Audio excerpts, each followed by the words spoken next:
Hello and welcome to this evening's edition of E Prime. I am Daedran. On Saturday night, thousands tuned in for another in the Frequency Party series. Retro Frequency saw tweets and comments coming in from online partygoers, which included the Mayor of Kingston, Delroy Williams, Portland Eastern MP Anne-Marie Vaz, and Entertainment and Culture Minister Olivia Babsy Grange.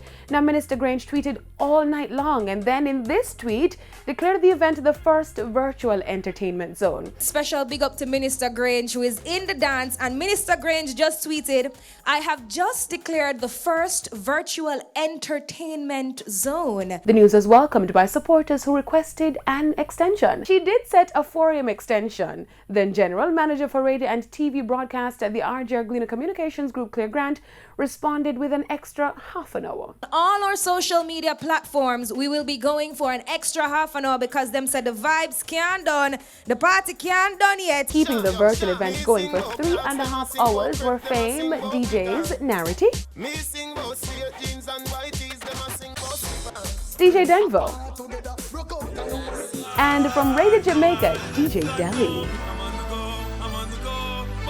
and the Burger Man. Retro Frequency Live from the TVJ studio was broadcast across radio frequencies, Fame 95 FM and Radio Jamaica 94 FM.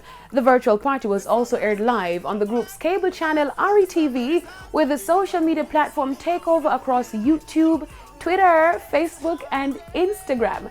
Retro Frequency was in response to a ban on public gatherings and follows Soca Frequency.